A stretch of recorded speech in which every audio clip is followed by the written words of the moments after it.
Hello, everyone. AB here. um, no, actually, this is not a DVD for AB and the films. No, this is for the final season of Heavy Duty. It is approximately 1:35 in the morning. I am exhausted, but no. I really don't know. Like, my brain is fried right now. I really don't even know why I'm doing this commentary, but I'm going to do it anyway. Um, yeah, I had the decision to do one other episode, for this DVD, and I decided to go with this one because this one has a lot of backstory to it. I mean, like every episode we ever did has backstory, but this one had a lot more backstory that goes all the way even before we started doing the show. So I decided to pick this one. Um, I should probably talk about a little bit about the history of this episode before I go into the story. Um, Originally, oh, I love that joke, by the way. um, That's the arsenic and old lace joke that Mike Franz and Dan Edgar were in. It was a high school show that we did at our high school. So we all get the joke, but everybody else won't.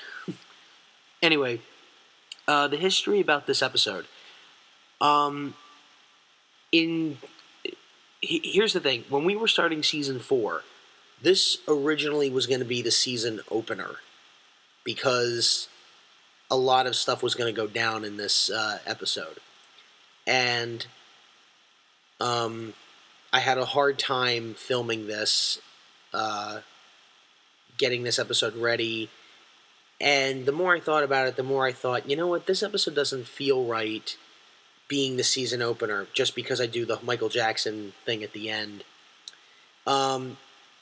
So I decided to write the record episode and do that first.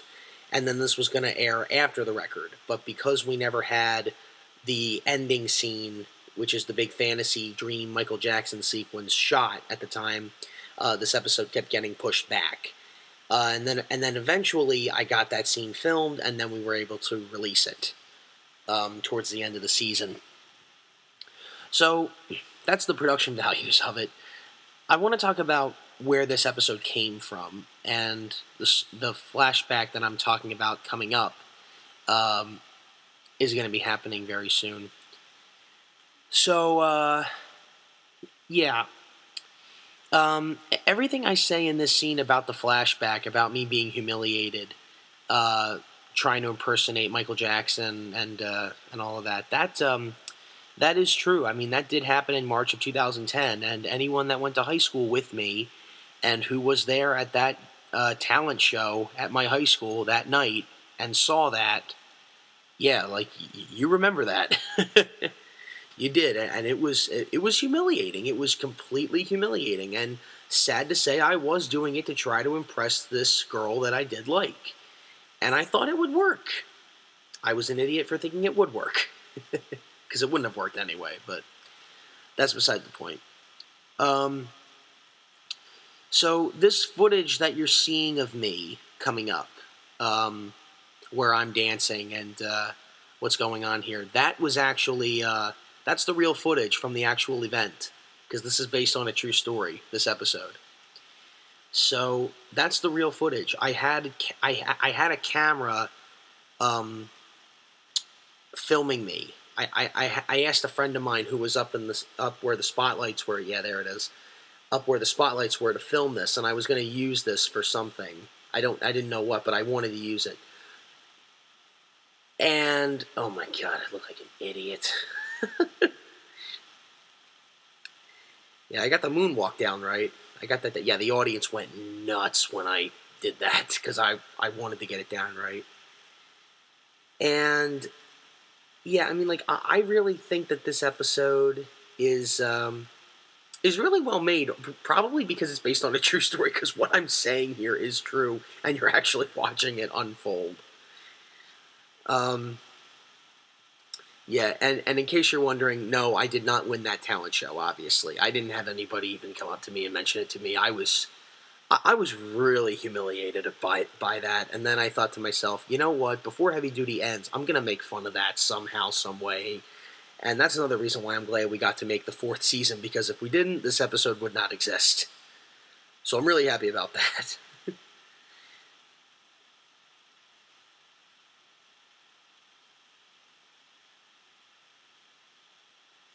Yeah, to this day, I cannot listen to that song The Way You Make Me Feel. That's how embarrassing it was. It was really bad.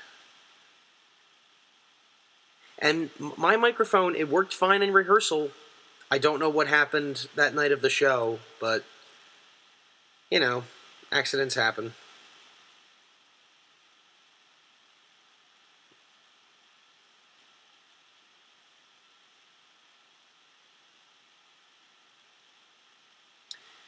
As usual, if you guys know how we do this show, then you already know that we are not all on the set here.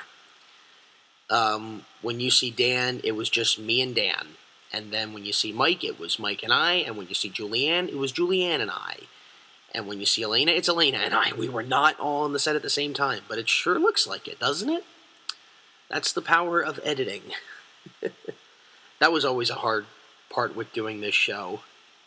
Trying to make it look like we were all on the set when we clearly weren't. That phone is long gone. We don't have that phone anymore. I think right after we filmed this episode, we got rid of that phone.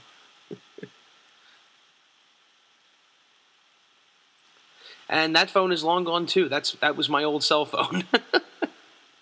This episode's only like 7, 8, 9 months old, something like that right now, and half this stuff we don't even have.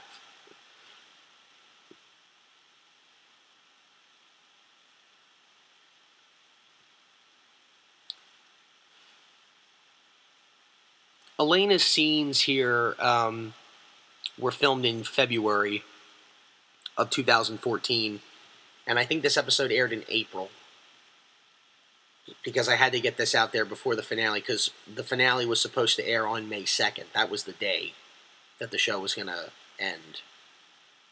And here comes a classic TMD line.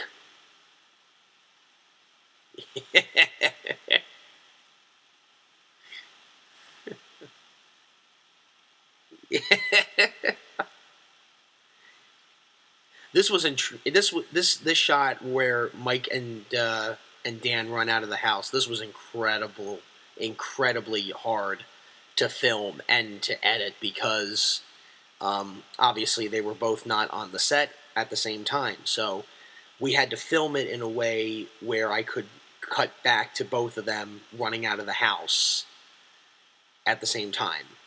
So this was incredibly tough to edit, yeah. Yeah, I mean, I think I did okay.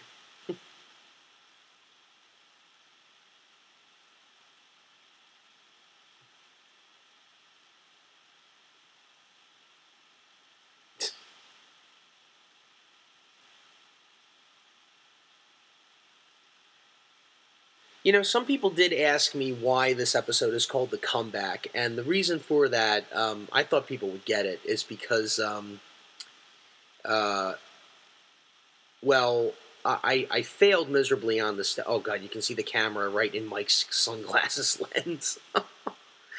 Oh, gosh. We're such amateurs, aren't we? But no, no, it's called The Comeback because I come back from my failure, except not in reality, because, you know, I'm still in character. I'm lazy. So, you know, like, I'm not going to go out there and actually dance like Michael Jackson in front of people. So it's better to just do it in my mind, where I can't screw up. And that's my comeback, as impersonating Michael Jackson. So for everyone out there that didn't understand the title of this episode, there's your explanation. Now, this was one of the last things I shot in the Haddon Township house. You'll notice, like, right next to me, there's 3 dots in the wall. That's where my shelf was. The shelf is obviously gone. Like, I was moving stuff out of this house, because this was filmed, I think, 3 days before we moved out of that house. So this was, oh yeah, here we go. Yeah.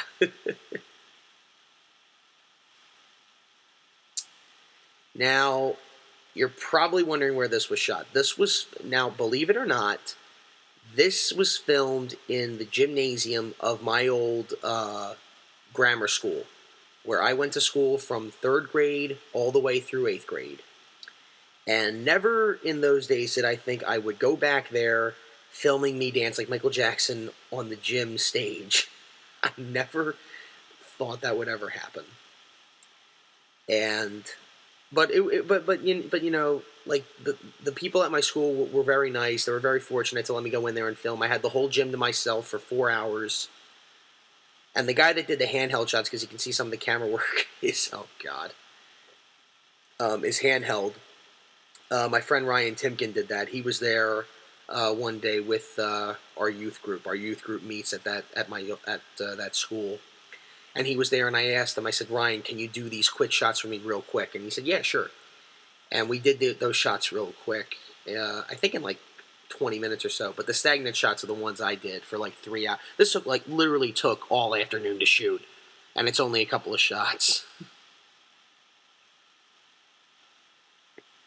Oh yeah. Oh yeah, that is badass.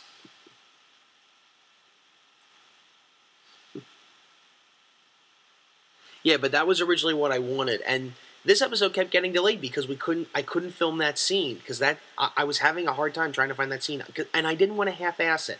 I did not want to shoot that in the bedroom. I did not want to shoot that in the house. I didn't want to do it on the steps in the house. I wanted to do it on a stage with a crowd cheering, or at least a sound effect of a crowd cheering, so the episode could live up to the title, the comeback. So, yeah, I'm just glad I'm excited I pulled that off.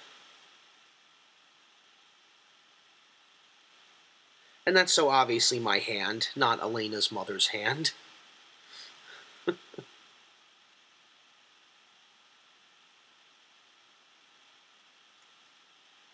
My mom did these lines real quick right before this episode went on the air.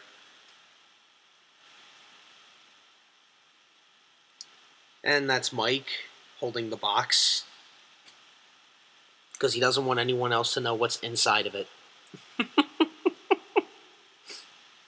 There are a million different renditions you could do with that line.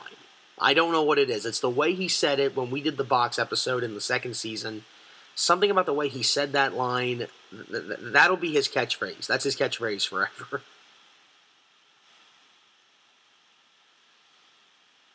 Oh, God. People, this was too much. You have no idea how humiliating that was, but man, was that crowd loud when they were cheering when I was done. That was loud. And boy, was I humiliated. But you know what? In the end, it's all for the best because we got a good episode out of it. Really good episode. And I think that's about it. Guys, thanks for listening to my commentary on the comeback. It's 1:48 in the morning. I'm going to go to sleep. Good night, everybody.